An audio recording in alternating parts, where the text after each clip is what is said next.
આગામી 29મી માર્ચથી પંચકોશી ઉત્તરવાહિની નર્મદા પરિક્રમા શરૂ થનાર છે, જેમાં દર વર્ષની જેમ આ વર્ષે પણ ગુજરાત, મહારાષ્ટ્ર, મધ્યપ્રદેશ અને અન્ય રાજ્યોમાંથી લાખો લોકો આ પરિક્રમા કરવા માટે ઉમટવાના છે.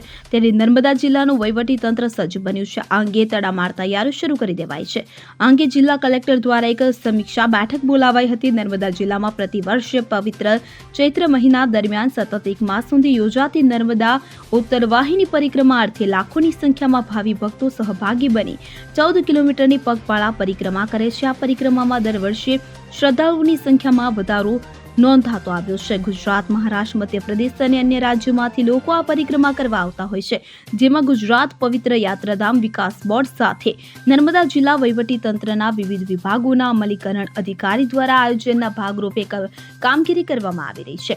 હાલમાં થઈ રહેલી કામગીરીની સમીક્ષા અર્થે ખૂટતી કડીઓને પૂરવા આજે સોમવારના રોજ જિલ્લા કલેક્ટર એસ.કે. મોદીની અધ્યક્ષતામાં બેઠક યોજાઈ હતી.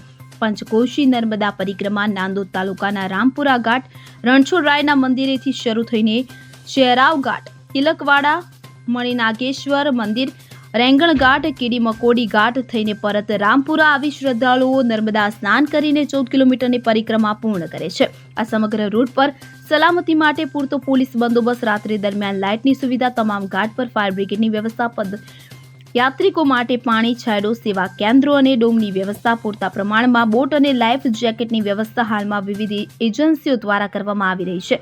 પરિક્રમાર્થીઓને કોઈ આરોગ્યલક્ષી સુવિધાની જરૂર જણાય તો સ્થળ પરથી પ્રાથમિક સારવારની તમામ દવાઓ ઉપલબ્ધ થાય તેવી વ્યવસ્થા કરવા સહિત જિલ્લાના જે તે અધિકારીઓને સંબંધિત જવાબદારી સોંપવામાં આવી છે.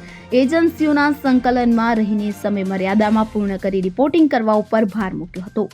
નર્મદા પરિક્રમા 29 તારીખથી શરૂ થાય છે અને 27મી એપ્રિલે પૂરી થાય છે. આ 30 દિવસ માટે વહીવટી તંત્રએ તમામ પ્રકારનું આયોજન પૂર્ણ કર્યું છે. જે નાનું મોટી બાબતો હજુ કરવાની બાકી છે એ પણ પૂર્ણતાને આરે છે અને 27મી તારીખે આ બધું જ આયોજન પૂર્ણ થશે અને અમે તમામ અધિકારી કર્મચારીઓ 27મી તારીખે આ પરિક્રમાનો એક ટ્રાયલ રન લેવાના છે. અને જે કામગીરીમાં જણાવીએ તો કામગીરીની અંદર નાના મોટા રસ્તા રિપેરિંગનું કામ છે એ પૂર્ણ થઈ ગયેલ છે. સેલ્ફ હેલ્પ ગ્રુપ દ્વારા જે ત્યાં સ્ટોલ લગાવવાના છે એ સ્ટોલ લગાવવાની કામગીરી ચાલુ છે.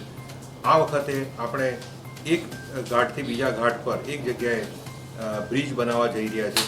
એ બ્રિજની કામગીરી પણ લગભગ 27મી તારીખ સુધીમાં પૂર્ણ થઈ જશે અને આ વખતે ખૂબ મજબૂત આપણે બ્રિજ બનાવવા જઈ રહ્યા છે કે જેના કારણે ટેકનિકલી સાઉન્ડ આપણે બ્રિજ બનાવવા જઈ રહ્યા છે, જેના કારણે જો પાણીની થોડી પણ વધઘટ થાય તો એ બ્રિજને આપણે સાચવી શકીએ. બીજું, લાઇટિંગની આ વખતે ખૂબ સારી સગવડ છે અને 24/7 લોકો પરિક્રમા કરે તો પણ આપણને કોઈ વાંધો આવે એવો નથી. આરોગ્ય ખાતા તરફથી પણ થોડા અંતરે મેડિકલ કેમ્પનું આયોજન કરવામાં આવ્યું છે, મેડિકલ સ્ટોલનું આયોજન કરવામાં આવ્યું છે, જેથી કરીને કોઈ પણ નાના મોટા આકસ્મિક કંઈક થાય, ઉલટી, ઝાડા, આ તે સાફ કરવું કે આ તે, તો એનાથી પણ આપણે લોકોને આપણે એ કરી શકીએ. બીજું કે અત્યારે મગરનો બ્રીડિંગ સમય ચાલે છે એટલે અમે આવા અનેક બોર્ડ મૂકવાના છે કે મગરથી બચો અને નાવા ધોવા અંદર નહીં જવું એવા બોર્ડ મૂકીને અમે લોકોને અવગત કરાવવાના છે.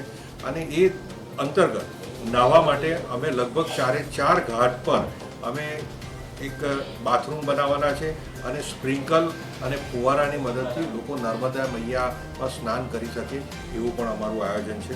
બીજું, પોલીસ ડિપાર્ટમેન્ટ તરફથી પણ કાયદો વ્યવસ્થા જળવાઈ રહે એ માટે સતત પેટ્રોલિંગ મૂકવામાં આવ્યું છે અને પીઆઈ કક્ષાના અધિકારી 4 ઘાટ પર રાત દિવસ રહેશે અને ક્યાંય પણ કોઈ પણ જાતની અગવડ ન પડે એ પ્રકારનું તમામ પ્રકારનું અમે આયોજન કર્યું છે. ગઈ સાલ 8થી 10 લાખ લોકો આવ્યા હતા. આ વર્ષે 15થી 17 લાખ લોકો આવવાની શક્યતાને અમે ધ્યાને રાખીને અમે એ રીતનું આયોજન કર્યું છે. અને આ આયોજન બાબતે અથવા તો પરિક્રમા વખતે કોઈને પણ કંઈક તકલીફ હોય અથવા તો કંઈક ફરિયાદ હોય તો અમે 24/7 30 દિવસ સુધી કંટ્રોલ રૂમ ચાલુ રાખ્યો છે.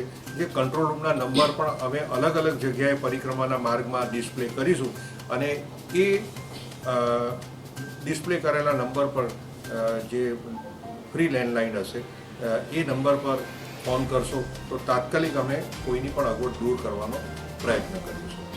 જ્યોતિ જગતાપ સાથે CN24 ન્યૂઝ રાજપીપળા.